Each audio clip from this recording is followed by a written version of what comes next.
여기 이번 파리 올림픽에서 모든 경기장을 오가며 선수단 복지를 책임지는 역할을 맡게 되었다는 프랑스 여성이 있습니다. 그런데 그녀는 경기가 끝난 후에 올림픽 관중석에서 한국인들의 하나 같은 행동을 보고 깊은 충격을 받고 말았고 결국 그 자리에서 주저앉을 수밖에 없었다고 하는데요. 그렇다면 그녀가 대체 한국인들의 어떤 행동을 목격했던 것일까요? 안녕하세요. 저는 프랑스 체육회 소속의 마틸다라고 합니다. 저는 이번 파리 올림픽에서 선수단 복지를 총괄하게 되었고 파리 내의 모든 경기장을 거의 제 집 드나들듯이 다닌 탓에 웬만한 경기들은 전부 관람하게 되었는데요. 이번 파리 올림픽은 올림픽이라는 지구촌 최대의 축제답게 각종 분야에서 명장면이 연출되며 많은 감동을 안겨주었죠. 그리고 그 중에서도 가장 극적이면서 제가 가장 흥미롭게 봤던 부분은 바로 한국 양궁이었어요. 한국 양궁의 김우진 선수는 이번 남자 개인전에서 미국의 브래디 앨리슨을 슛오프 접전 끝에 승리하면서 금메달을 획득했거든요. 제가 이 시합을 가장 흥미롭고 긴장된 마음으로 봤던 이유는 마지막 5세트에서는 두 선수 모두 30점 만점을 쏴서 슛오프로 이어졌고 김우진과 앨리슨은 슛오프에서까지 모두 10점을 쏘는 치열한 접전을 펼쳤기 때문인데요. 두 선수 모두 우열을 가릴 수 없을 정도로 뛰어난 모습을 보여줬고 저를 포함한 모든 관중들은 침도 제대로 못 삼킨 채 숨죽이고 경기 결과를 지켜봤죠. 두 선수 모두 슛오프에서 10점을 쏘긴 했지만 양궁 슛오프는 반드시 승자가 가려질 수밖에 없는데요. 결국 양 선수 모두 손에 땀을 쥐게 하는 명승부를 보여줬지만 슛오프 결과 김우진 선수의 화살이 앨리슨 선수의 화살보다 중앙에 4.9mm 더 가까워 김우진 선수가 메달을 획득하게 되었습니다. 김우진 선수는 양궁 남자 단체전과 혼성 단체전에 이어 남자 개인전까지 금메달을 석권하며 이번 대회 3관왕을 차지하는 올림픽 및 양궁 역사의 길이 남을 업적을 세우게 되었는데요. 한국 양궁은 저번 리우 대회에 이어 사상 두 번째 양궁 남녀 단체전과 개인전, 혼성 단체전까지 전 종목을 석권하는 도저히 말도 안 되는 업적을 이뤄낸 것이죠. 저는 이러한 마치 활 쏘는 로봇과 같은 모습을 보여주는 한국 양궁 대표팀의 퍼포먼스에 큰 충격을 받을 수밖에 없었습니다. 저는 업무를 핑계 삼아 이번 올림픽에서 여러 스포츠 대회를 관람했는데 한국 양궁 대표팀만큼 압도적인 모습으로 라이벌 팀들을 깨부숴버리는 팀은 단 한 번도 보지 못했거든요. 심지어 이렇듯 놀랍도록 뛰어난 모습을 보여주는 한국에 합류하는 국가는 이번 대회에서 좋은 성적을 거두었고 그렇지 않은 국가는 국물도 없는 결과를 받아들여야 했다는 것도 매우 인상 깊었는데요. 그 대표적인 예가 바로 프랑스와 인도라고 할 수 있죠. 한국의 오선택 감독을 선임하고 끝까지 믿고 간 프랑스 양궁 대표팀은 이번 대회에서 메달을 2개나 땄거든요. 비록 프랑스 양궁 대표팀은 이번 대회를 치르면서 오 감독과의 의견 차이로 크고 작은 잡음을 내기도 했으나 결국 프랑스는 한국인 감독을 끝까지 믿고 가는 선택을 했고 결국 프랑스 입장에서는 메달 2개라는 기대조차 안 했던 최선의 결과를 받아들일 수 있었던 것입니다. 프랑스가 단일 대회 양궁 종목에서 멀티메달을 딴 건 프랑스 양궁 역사상 처음 있는 일이었고 그야말로 프랑스는 한국 덕분에 역사를 써내려간 것이죠. 반면에 2022년부터 인도 양궁 대표팀을 이끌던 한국의 백운기 감독은 남은 AD 카드가 없다는 황당한 소리를 들으며 갑자기 경질되고 말았는데요. 인도는 그야말로 애초부터 한국의 노하우만 빼먹고 버릴 생각이었던 것입니다. 그러나 대회 중 멘탈 관리, 작전 등 세부적인 부분에서의 노하우까지는 얻어내지 못한 인도는 결국 하나의 메달도 따지 못하는 암울한 결과를 받아들여야 했죠. 사실 한국인 감독을 선임한 인도 양궁 대표팀은 이번 대회에서 다크호스로 떠오르며 많은 기대를 얻었던 국가기도 했는데요. 하지만 은혜도 모르고 욕심을 부리던 인도는 그야말로 한국을 배신한 대가를 톡톡히 치르고 만 것이죠. 도대체 한국 양궁의 영향력이 얼마나 강력하면 이 정도로까지 전 세계를 지배하다시피 하는 모습을 보여줄 수가 있는 건지 한국은 첨단 소재를 통해 만들어진 선수용 활이 아닌 나무를 깎아서 만든 조악한 활을 갖고도 올림픽 금메달쯤은 손쉽게 딸 수 있을 것 같아 보일 정도였습니다. 그리고 이쯤 되자 저는 문득 궁금해졌습니다. 도대체 어떻게 오직 한국만 모든 것을 집어삼킬 듯한 아성을 보여줄 수가 있는 걸까요? 제가 이러한 한국 양궁에 감탄을 하며 여러 정보를 찾아본 결과 이미 한국 양궁은 전 세계인들의 주목을 받으며 현재 그 어떤 주제보다 많은 관심을 얻고 있었고 제가 한국 양궁의 비밀을 파헤칠수록 저는 한국이 숨기고 있던 충격적인 저력에 정말 경악을 할 수밖에 없었습니다. 일단 한국 양궁이 뛰어난 이유 중 하나는 한국은 이미 상당한 기술력을 가진 선진국이기 때문이었는데요. 한국은 강력한 기술력을 통해 모든 훈련 과정을 첨단화시켜 놓은 상태였거든요. 일단 양궁 로봇만 봐도 그랬습니다. 한국 양궁 대표팀과 한국의 글로벌 기업인 현대그룹은 양궁 슈팅 로봇을 개발했고 한국 대표팀은 이 로봇을 통해 훈련을 하고 있었는데요. 슈팅 로봇은 AI 기술을 통해 바람의 방향과 세기를 감지해 최적의 사격을 할 수 있도록 설계되었고 실제로 대부분의 화살을 10점 관역에 맞추면서 한국의 강력한 기술력을 어김없이 보여줬죠.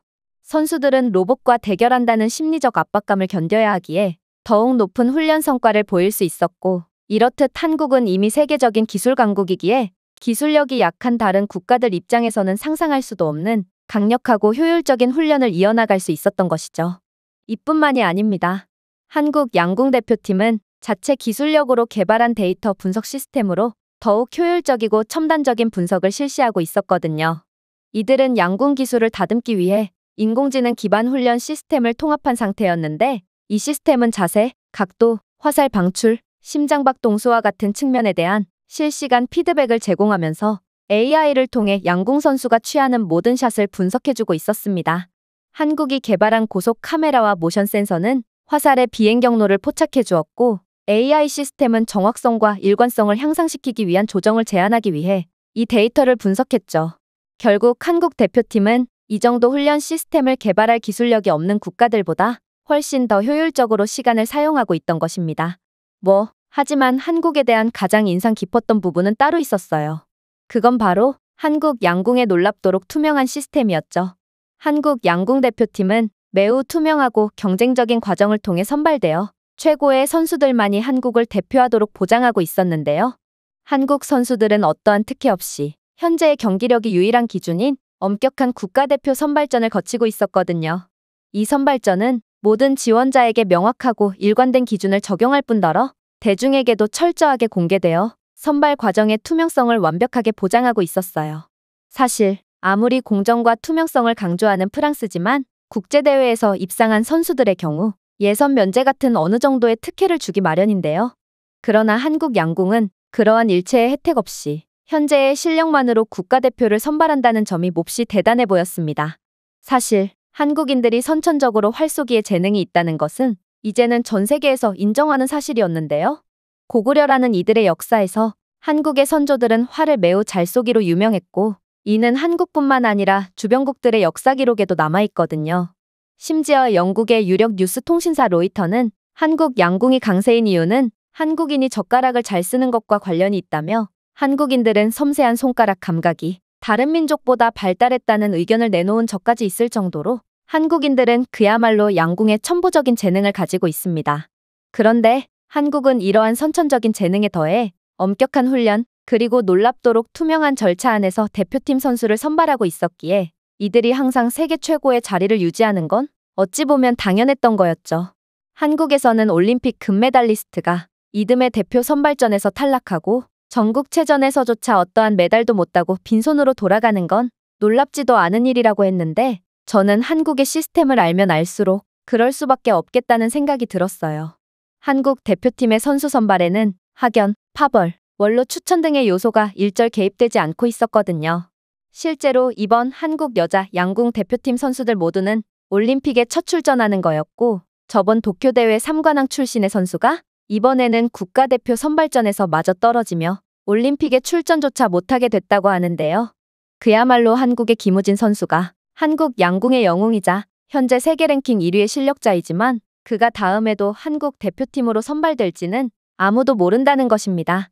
이렇듯 한국 선수들 입장에서는 올림픽 금메달을 목에 거는 것보다 한국 대표팀에 선발되는 게 더 어려우니 당연히 대회만 나갔다 하면 메달을 휩쓸어 버리는 거였습니다. 하지만 이러한 한국 양궁의 강력함보다 더욱 많은 관심을 끌었던 부분은 따로 있었어요. 그건 바로 한국 관중들의 매너였는데요. 사실 저는 한국 양궁의 압도적인 퍼포먼스에 완전히 반해버렸고 웬만한 경기들을 전부 챙겨봤기에 한국 대표팀이 그간 얼마나 많은 황당한 경험들을 이겨냈는지 아주 잘 알고 있습니다. 특히나 한국 양궁 대표팀이 중국과 맞붙을 때면 항상 어처구니 없는 일을 당해야 했는데요. 한국 선수들이 활을 쏠 때만 되면 중국 관중들은 한국 선수들이 집중하지 못하게 고함과 욕설을 하며 방해를 시작했거든요. 심지어 중국 관중들은 경기가 자신들이 원하는 대로 흘러가지 않거나 한국 선수들이 중국 선수들을 압도하고 있을 때면 병이나 음식 같은 물건을 경기장에 던져대는 상상을 초월하는 의식 수준을 보여주기도 했고, 기분이 나쁘다며 경기장 안에서 담배를 피우려는 중국인들도 있었어요. 당연히 그러한 중국 관중들은 하나같이 강제 퇴장당했고, 이번 올림픽에서 퇴장당한 관중의 국적은 중국인이 압도적으로 가장 많았을 정도로 중국인들의 민폐는 전 세계적으로도 유명했죠. 그런데 한국인들은 이런 중국인들의 비매너에도 매우 신사적으로 대응했어요. 이들은 중국 관중들처럼 똑같이 상대 선수들을 비방하며 방해하는 것이 아닌 한국 선수들의 실력을 믿고 끝까지 매너를 지키는 편을 선택했거든요. 결국 한국 선수들은 양궁에 배정된 모든 금메달을 쓸어 담으면서 이러한 한국 관중들의 믿음에 보답했죠. 그런데 한국 관중들의 진짜 놀라운 점은 따로 있었습니다. 한국인들은 국적에 상관없이 모든 운동선수들을 응원했고 스포츠맨십과 긍정적인 경쟁심을 고취시켰거든요. 사실 중국인들은 자국의 경기가 아님에도 그저 중국과 사이가 안 좋은 나라가 경기를 하기라도 하면 막무가내로 해당 국가의 대표팀을 비난하며 경기를 방해했거든요. 하지만 한국인들은 자국의 경기가 아닐 경우 모든 팀들을 번갈아 가면서 응원해줬는데요. 심지어 한국인들은 자국의 경기를 관람할 때도 한국팀이 압도적으로 승리를 따내고 있을 때는 포기하지 않고 끝까지 열심히 경기에 임하는 상대에게도 아낌없는 격려의 박수를 보내주곤 했어요. 특히나 한국인들의 응원에 대한 열정은 전염성이 있었고 부정적이거나 경멸적인 말을 일절하지 않았기에 이러한 한국인들의 매너는 이번 파리 올림픽을 관람하러 온 관중들 사이에서 매우 유명해지기도 했습니다. 개인주의가 팽배한 유럽에서는 대가 없이 남을 도와주는 경우가 없기 때문에 처음에는 한국인들이 뜬금없이 자신들의 국가를 응원해주는 이러한 상황 자체를 이해하지 못하는 경우가 많았는데요. 하지만 한국인들의 끊임없는 열정과 배려에 개인주의적인 유럽인들도 점점 마음의 문을 열기 시작했고, 결국 몇몇 유럽인들도 한국을 위해 태극기를 들고 응원하는 아름다운 모습이 연출되기도 했어요. 저는 이러한 한국인들의 선한 영향력을 보고 이런 게 바로 지구촌이 하나가 되는 진정한 올림픽 정신이구나 싶어 한국인들의 성품에 완전히 반할 수밖에 없었죠. 정말로 한국인들의 헌신이 아니었다면 안 그래도 논란이 많던 이번 올림픽은 중국인들의 민폐짓으로 인해 난장판이 되었을 것이 분명합니다. 중국인들은 경기가 자신들이 원하는 대로 풀리지 않으면 관중석 시설물을 파괴하는 상상치도 못한 야만적인 행동을 서슴지 않았을 뿐만 아니라 선수들을 향해 침을 뱉고 화장실 줄이 너무 길다는 이유로 관중석 구석에서 대소변을 보는 경우도 있었거든요. 그 외에도 경기 중에 갑자기 아이의 대변이 그대로 묻은 기저귀를 아무렇지도 않게 갈고 배설물이 묻은 기저귀를 그냥 바닥에 버리는 경우도 많았는데요. 결국 저는 중국인들의 일말의 부끄러움도 느끼지 않는 뻔뻔한 모습에 학을 뗄 수밖에 없었죠. 하지만 가장 충격적이었던 점은 따로 있었습니다.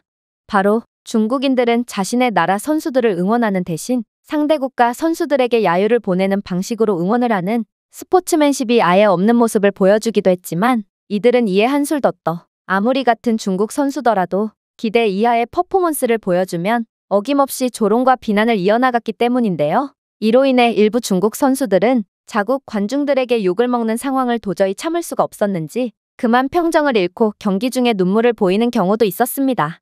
심지어 일부 중국인 관중들은 선수 구역이나 제한구역 진입을 시도하며 중국인들끼리는 원래 서로 친해서 괜찮다라며 중국 선수와 사진이나 한번 찍고 오겠다는 터무니없는 주장을 하기도 했는데요. 이런 중국인들의 기괴한 행보들을 보다 보면 이들은 21세기를 살아가는 게 아닌 법과 규율이 존재하지 않는 원시시대를 살아가는 것 같아 보이기까지 했습니다. 그러나 역시나 한국인들은 수준 자체가 완전히 달랐죠. 중국인들과는 정반대로 한국 관중들은 다른 사람들이 보나 안 보나 놀랍도록 모범적인 모습을 보이며 전 세계를 놀라게 했거든요. 그중 하나가 바로 약자에 대한 배려였어요. 사실 이번 파리올림픽은 경기장 보안 요원들은 많으나 관중들에게 편의를 제공하는 역할을 맡은 직원들의 숫자는 매우 부족했는데요. 그래서 이동이 어려운 노약자나 장애인들은 도저히 도움을 받을 수가 없었고, 이는 서비스 사막이라고 불리는 프랑스의 한계를 여실히 보여줬다고도 할 수 있습니다. 그런데 한국인들은 이러한 상황에 절대로 가만히 있지 않더군요. 한국인들은 노약자들을 보면 반드시 도움이 필요하냐고 물어왔고 그들의 자리까지 안내해주며 자발적으로 호의를 베풀어줬어요. 심지어 한국인들은 거동이 불편한 사람이 입구와 먼 쪽 좌석을 예매한 경우 기꺼이 자신의 입구와 가까운 좌석으로 교환해주며 다른 사람들을 위해 아름다운 호의를 베풀어 주었는데요. 한국인들은 이렇게까지 할 이유가 전혀 없었지만 이들은 일면식도 없는 사이더라도 도움이 필요한 사람이라면 절대로 지나치지 않았고 결국 전 세계에서 모인 모든 사람들을 감동시켰습니다. 물론 한국인들은 감사를 표현할 줄 아는 사람들이기도 했어요.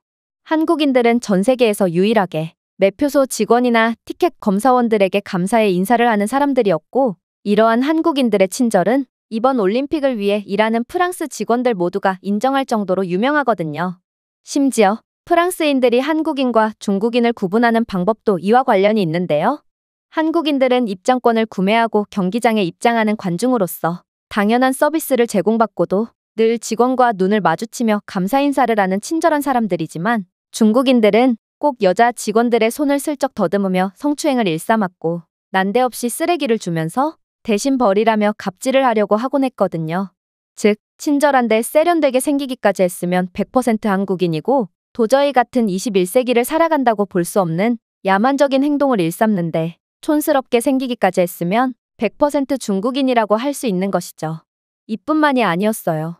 중국인들은 무료로 경기를 관람하기 위해 몰래 경기장 안으로 들어가려다가 쫓겨나는 경우도 많았고 심지어 전봇대나 울타리 등의 높은 구조물에 올라서 공짜 경기를 관람하려고 하는 경우도 있었기에 전 세계인들은 이러한 중국인들의 공짜라면 목숨도 거는 집념의 학을 떼고 말았죠. 하지만 이러한 중국인들의 상상을 초월하는 진상짓 중에서도 도저히 참을 수가 없었던 부분은 따로 있었습니다. 그건 바로 중국인들의 지나친 음주로 인한 민폐였죠. 이들은 꼭 만취한 채로 경기장에 왔고 공격적인 언행과 행동을 하며 남들에게 피해를 줬거든요. 만취한 중국인들은 공격적인 행동을 보이다가 꼭 다른 관중들이나 같은 중국인들끼리 육탄전을 벌이곤 했고 이들의 난동으로 인해 관중석은 순식간에 혼란스러워지곤 했는데요. 그런데 놀랍게도 이러한 중국인들의 민폐에 나선 것은 역시나 한국인들이었어요. 중국인들은 눈이 풀려 난동을 부리다가도 자신들보다 훨씬 키가 크고 체격이 좋은 한국인들이 다가오면 언제 그랬냐는 듯 그 어느 때보다 분노를 잘 조절하는 모습을 보여줬거든요. 그도 그럴 것이 한국인들은 웬만한 서양인들보다도 키가 크고 다부진 체격을 자랑했지만 중국인들은 아시아인들 중에서도 키가 작고 왜소한 편에 속했기에 이들이 피지컬적으로 상당한 격차를 보이는 한국인들에게 겁을 먹는 것은 어찌 보면 당연해 보였습니다. 그런데 한국인들은 여기서 끝나지 않고 더욱 놀라운 모습을 보여주기 시작했는데요. 한국인들은 중국인들의 행패로 인해 난장판이 된 관중석을 자발적으로 치우는 아름다운 선행을 보여주기 시작했거든요. 심지어 한국인들은 경기가 끝난 후 하나같이 미리 준비해온 봉투를 꺼냈고 관중석 바닥에 버려진 쓰레기를 재활용 가능한 품목과 불가능한 품목으로 분류하여 전부 다 주워 담는 믿기지가 않는 모습을 보여주기까지 하더군요. 다른 관중들은 서로 먼저 나가려고 경기장 출구에서 몸싸움을 벌일 때 오직 한국인들만은 마치 약속이라도 한 것처럼 자리에서 일어나 관중들, 특히 중국인들이 버린 쓰레기들과 그들이 씹다 뱉은 해바라기 씨 등을 전부 수거하며 타의 모범이 되고 있었어요. 사실 이쯤 되자 저는 한국인들의 이러한 행동이 도저히 이해가 안 갈 지경에 이르렀습니다. 이들은 분명 정당한 금액을 지불하고 경기장에 입장한 관중들이고 이렇듯 쓰레기를 주워 담는다고 한들 입장료를 환불해주거나 누군가 알아주는 것도 아니었거든요. 그래서 저는 어쩌면 한국인들이 쓰레기를 주워 담는 이유가 바로 한국 정부가 국가 이미지 개선을 위해 별도의 요원들을 파견했기 때문이라는 의심도 하게 되었어요. 그러나 그렇게 제가 영어를 사용하며 쓰레기를 주워 담는 한국인에게 말을 걸어보자 구슬땀을 흘리며 쓰레기를 주워 담던 한국인 남성은 충격적인 대답을 건네오기 시작하더라고요. 글쎄요, 이게 그렇게 대단한 일인지는 모르겠네요. 한국인들은 자신이 발생시킨 쓰레기는 반드시 자신이 버리곤 하거든요. 저 또한 제가 발생시킨 쓰레기만 주우려다가 바로 코앞에 쓰레기가 있어서 겸사겸사 치우다 보니 이렇게 경기장 내부를 전부 치우게 되었네요.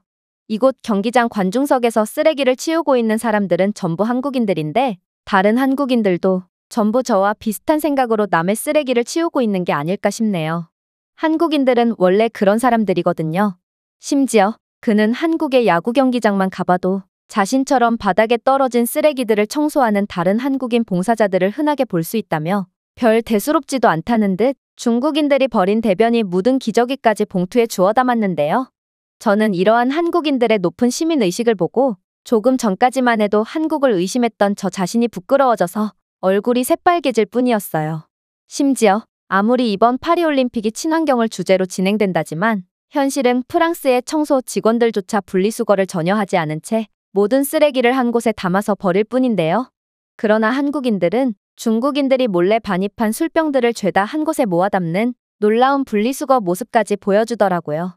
아무래도 이번 올림픽에서 진정한 친환경의 모습을 보여주는 사람들은 그저 겉으로만 친환경을 표방하는 척하는 프랑스가 아닌 평소에도 보이지 않는 곳에서 지구를 위해서 불편함을 감수하고 있었던 한국인들이었고, 이제야 전 세계가 한국인들의 이러한 헌신을 알아주는 모양이었죠. 그런데 더 놀라웠던 점은 한국인들의 이러한 아름다운 모습은 결국 기적 같은 선순환을 만들어내기 시작했다는 건데요.